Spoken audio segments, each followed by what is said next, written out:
Is BMW intentionally making their cars unreliable after the warranty expires, or is there another reason for perceived poor reliability on my favorite car brand? Well, I've had 7 different BMWs over the last decade, so let me show you how to get the most out of your car. The very first thing you shouldn't trust BMW on, something well known among enthusiasts, is the maintenance intervals recommended by the dealership.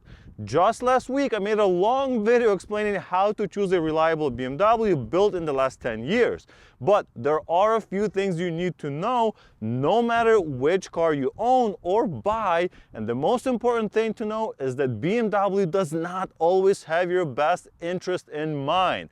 Let me explain. The widely accepted advice is to avoid following BMW recommended oil change intervals. The dealer suggests you change your oil every 10,000 miles, which is great for the dealer because if you get the maintenance plan with the car, they only have to change it 4 or maybe 5 times before the plan and the warranty run out.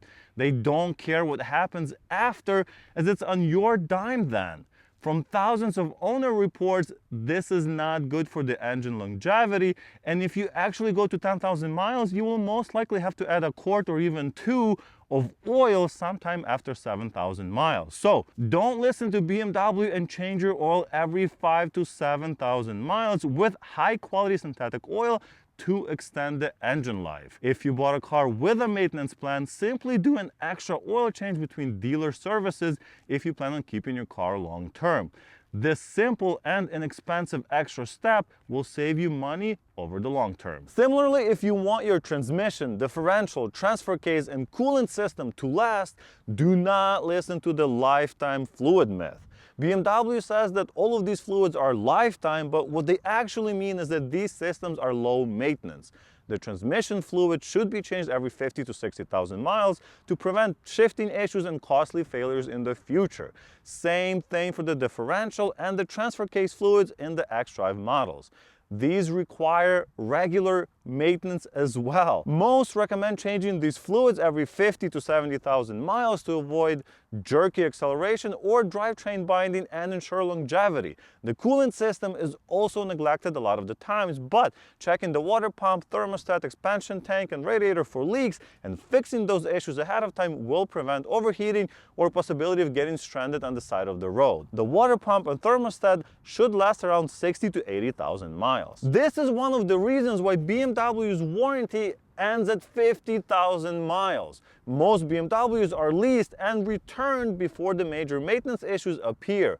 That's the lifetime of the vehicle in BMW's eyes, and the fluids have done their job as far as they're concerned. Now, I know that sounds like a lot of work if you want to buy a used BMW, especially right after the warranty has expired. However, you don't have to go to the dealer for everything or even use genuine BMW parts. They just want the biggest profit, so they charge as much as people will pay. Buying high-quality aftermarket or OEM parts where it makes sense is a perfectly reasonable solution to this.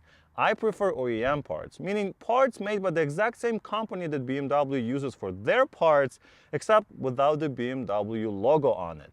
For example, it will cost you $190 for a set of genuine BMW spark plugs from the dealer for this BMW B58 engine. The same BMW genuine set can be had online for $155, and if you go with the OEM part, it will be only $95.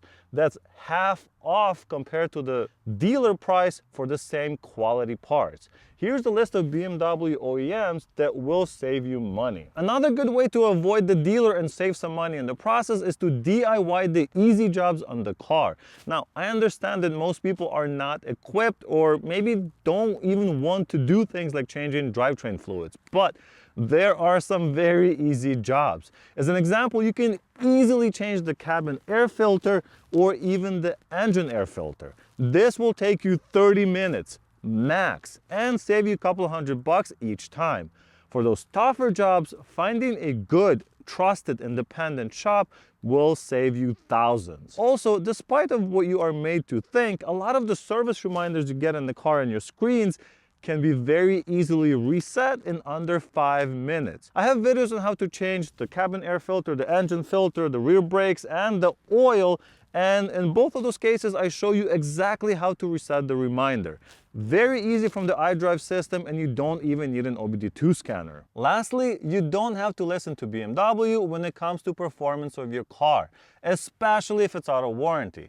Most cars have restrictive exhaust and intakes for emissions and noise regulations that may not even apply to where you live. These are global vehicles and must adhere to global standards, but with a few performance mods such as a high flow downpipe and exhaust, not only will your car sound much better, you can also use a simple ECU tune like a BootMod 3 or JB4 to unlock 50 to 100 or even more horsepower with little to no hardware modifications on the car. You can even get some performance gains in horsepower without aftermarket parts, as engines such as the BMW B58 in this car or the S58 are factory detuned to protect different market segments and are capable of much more. If you like how that sounds, I would also recommend switching to standard tires away from run flats where it makes sense.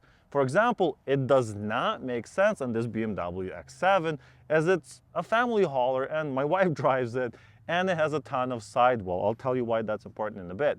But I switched to summer tires in my BMW Z4 and it made a huge difference. Not only are the run flats more expensive, uncomfortable, and they wear out quicker, but there's also a higher chance of cracking a wheel due to their stiffness. That's why I'm keeping these on the X7. There's a lot of tire between the road and the wheel. Unfortunately, since switching to run flats, BMW has removed the spot for a spare wheel and tire, so you will have to carry a tire repair kit and pump or even a compact spare instead. Even better yet, add a AAA to your car insurance and let them handle it. To be very clear, I've had a great experience at every BMW dealership I have ever visited. They always treat me great, and I love their free breakfast, but you don't have to do exactly what they tell you.